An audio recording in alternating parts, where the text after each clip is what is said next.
Baik, jika kita mencoba merangkum apa yang sudah kita pelajari di segmen kedua kemarin, kita mempunyai dua model untuk heat generation atau pembentuk panas dari radioaktif di kerak.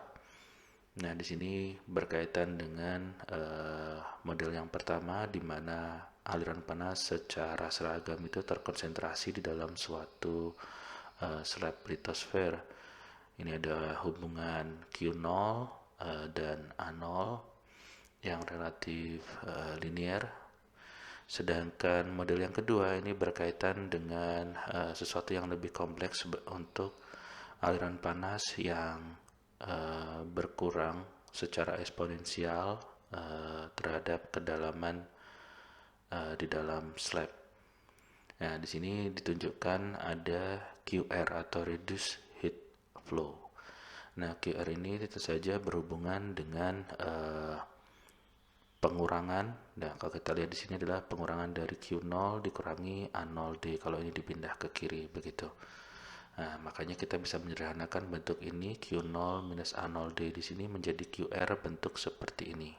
Dan di sini adalah posisi untuk Q pada kedalaman Z asterik dikurangi untuk heat generation pada kedalaman Z asterik dikali D atau tebal dari litosfer. Jadi di dalam model ini adalah ukuran migrasi ke atas dari isotop radioaktif. Jadi misalkan sini menuju ke atas penghasil panas.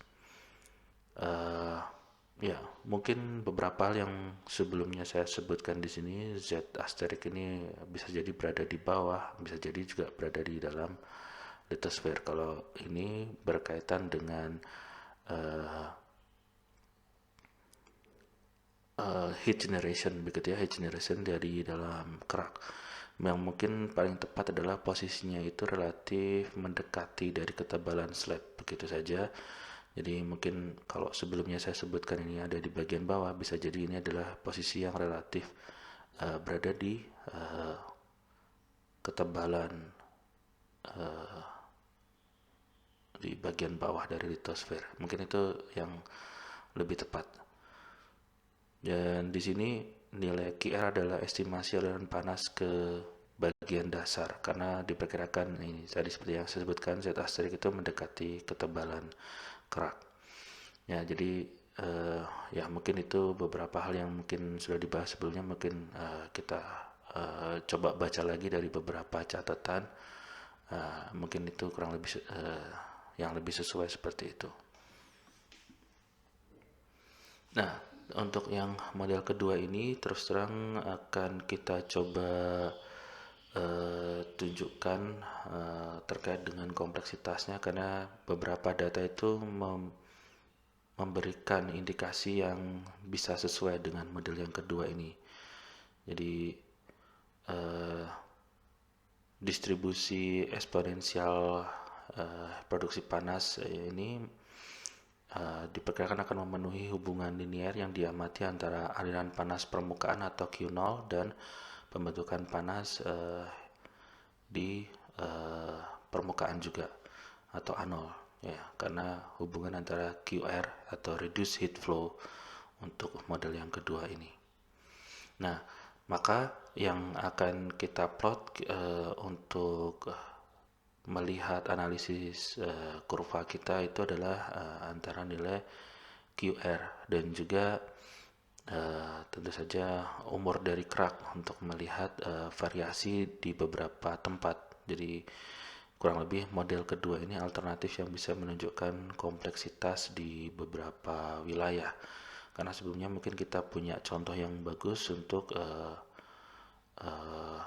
model yang pertama ini di beberapa wilayah, maka yang kedua ini juga kita akan coba tunjukkan untuk plot dari QR. Berarti di sini data yang kita dapatkan di permukaan itu adalah Q0 dan A0, dan dari situ kita bisa mengestimasi nilai QR.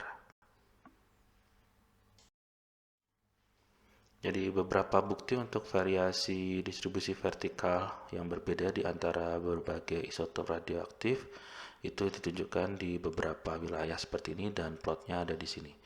Banyak variasi aliran panas permukaan yang diukur disebabkan oleh pembentukan panas radioaktif. Berdasarkan hasil ini disimpulkan kurang lebih seperti itu. Jadi kita akan plot untuk reduced heat flow atau QR yang diperkirakan dari tadi, diperkirakan berdasarkan data tadi, yaitu berkaitan dengan Q0 dan A0. Dan tentu saja model dari ketebalan litosfernya atau D-nya. Oke, aliran panas yang berkurang atau reduced heat flow diplot terhadap umur litosfer. Nah, jadi kalau berdasarkan data ini kita punya fluktuasi yang cukup tinggi di sini pada usia atau umur litosfer sejak peristiwa tektonik atau thermal terakhir itu 300 juta tahun ini memiliki fluktuasi yang seperti ini, dan kemudian relatif stabil pada umur 300 juta tahun sampai yang lebih tua. Jadi mungkin ada variasinya berada di kisaran 25 plus minus 8 miliwatt per meter persegi untuk QR-nya. Dan di sini kita melihat ada penurunan ya, kurang lebih berdasarkan fluktuasi ini, karena di sini relatif stabil, sedangkan di sini mungkin datanya masih relatif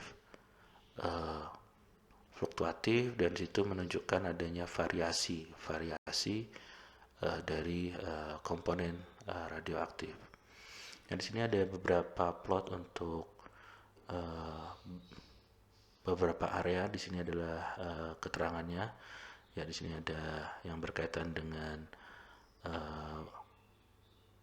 Australia bagian barat, ada di Central Australia atau Australia Tengah, ada Eastern Australia atau Australia bagian timur, ada di posisi atau di wilayah Brazil, ada di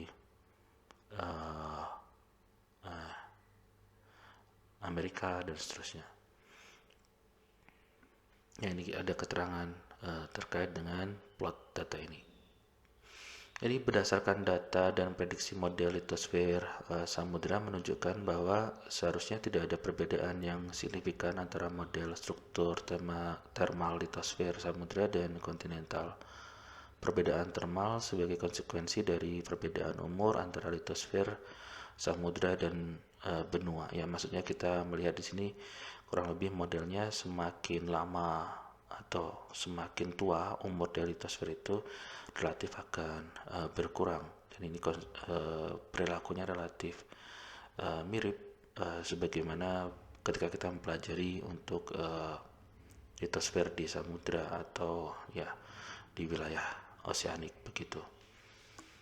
Ya, jadi kita sudah menunjukkan untuk reduced heat flow, terus kemudian untuk model berkaitan dengan konsep sebelumnya heat flow province ya, mungkin itu ada hubungan linear antara Q0 dan A0. Baik, kita lanjut. Ya, kalau coba kita rekap dari bentuk ini, ya sekali lagi kita punya posisi atau model litosfer seperti ini dari ketebalan 0 sampai D.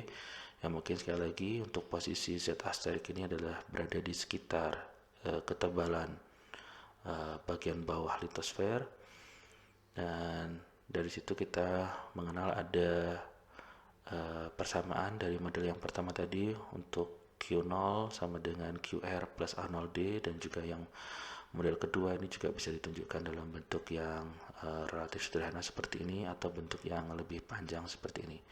Nah, dari sini kita coba kembali tentang pembelajaran kita di awal berkaitan dengan simple geotherm atau pemodelan sederhana dari temperatur di bawah permukaan bumi. Nah, kita kenal ada Q0 juga atau QD atau ya aliran panas yang ada di bagian bawah. Nah, dari situ kita bisa mendapatkan informasi berkaitan dengan estimasi yang kita perkirakan ini. Dan dari situ beberapa data lain kita punya nilai ketebalan dari model yang kita punya ini, dan juga kita juga punya nilai A0 di litosfer kita. Jadi beberapa data itu yang kita prediksi akan semakin memperbanyak informasi atau uh, data yang kita gunakan untuk pemodelan-pemodelan baik di kerak samudra, kerak di kawasan samudra ataupun kerak di kawasan benua. Jadi kalau kita sebelumnya punya persamaan ini, di sini ada komponen A juga, berarti ada heat generation, kemudian ada Q, kemudian ada D atau ketebalan. Nah, berarti ketika kita pelajari oceanic heat flow atau continental heat flow, kita juga bisa membuat model yang seperti ini. Nah, ini contohnya untuk satu lapis. Nah, kita juga bisa mengembangkan kalau misalkan ada dua lapis misalkan. Nah, mungkin selanjutnya kita coba lihat contoh tersebut. Ya, jadi pada segmen selanjutnya kita akan membahas bagaimana informasi yang sudah kita dapatkan dari slide sebelumnya tadi untuk menggabungkan dengan model yang sudah kita bahas di modul-modul awal, baik untuk menghitung atau mendapatkan simple geotherm pada kondisi batas atau kondisi ekstrim yang kita setup. Misalkan kita punya data untuk kondisi O1 dan O2 untuk kasus di kerak kawasan samudra dan juga kerak di kawasan benua atau kontinen. Kita punya kondisi C1 dan C2, dan juga di sini kita punya reduced heat flow dan kita punya basal heat flow yang bervariasi juga di bawah dari kerak. Nah, beberapa data ini kita bisa hitung menggunakan model yang dua lapis begitu ya, karena di sini kita punya lapisan bagian atas dan lapisan bagian bawah. Kalau sebelumnya kita mungkin punya model untuk simple geotherm hanya untuk menghitung misalkan satu lapis, dan di modul-modul awal juga kita sudah tunjukkan ketika kita akan menghitung juga untuk geotherm untuk dua model.